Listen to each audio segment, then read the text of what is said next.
At the moment, we have neither.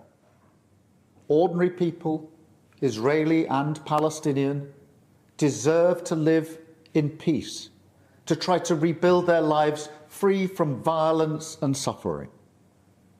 That's what the British people desperately want to see.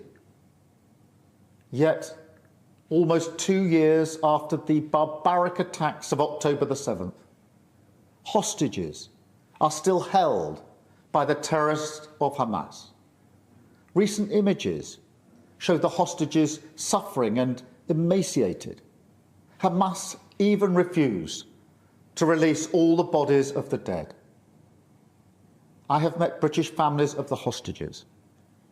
I see the torture that they endure each and every day, pain that strikes deep in people's hearts across Israel and here in the United Kingdom.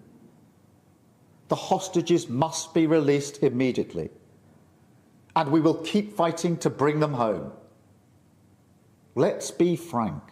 Hamas is a brutal terror organisation.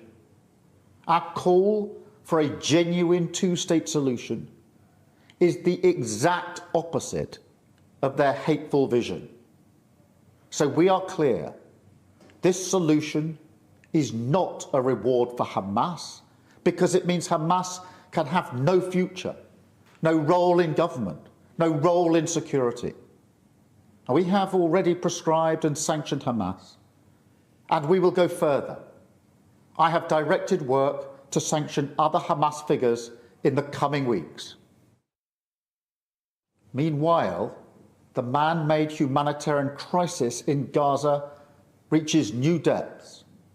The Israeli government's relentless and increasing bombardment of Gaza, the offensive of recent weeks, the starvation and devastation are utterly intolerable.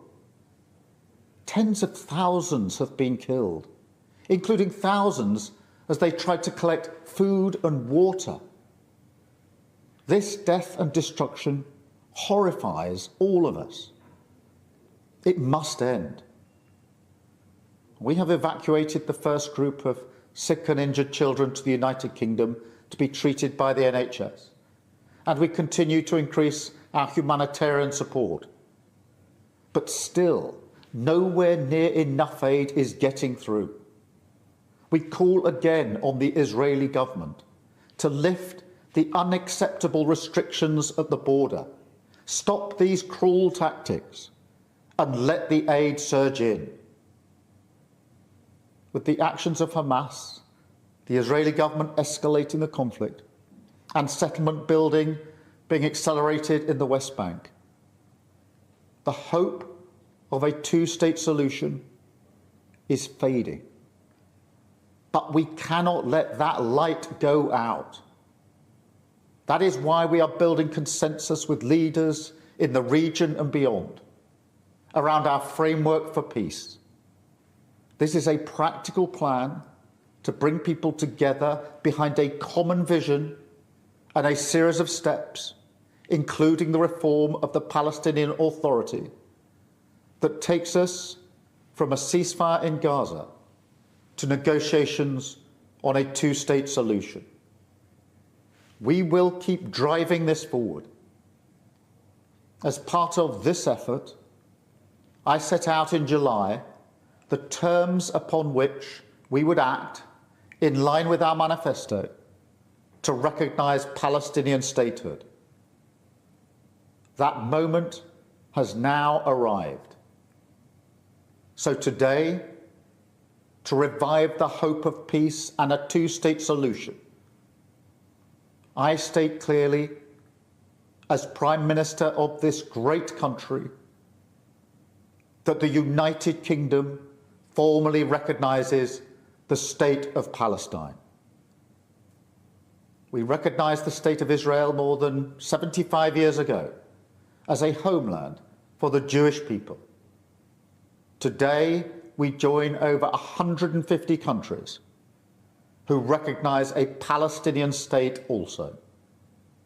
A pledge to the Palestinian and Israeli people that there can be a better future.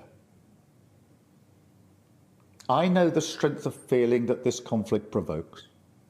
We have seen it on our streets, in our schools, in conversations we've had with friends and family. It has created division. Some have used it to stoke hatred and fear, but that solves nothing. Not only must we reject hate, we must redouble our efforts to combat hatred in all its forms. We must channel our efforts, united together in hope, behind the peaceful future that we want to see. The release of the hostages, an end to the violence, an end to the suffering, and a shift back towards a two-state solution as the best hope for peace and security for all sides.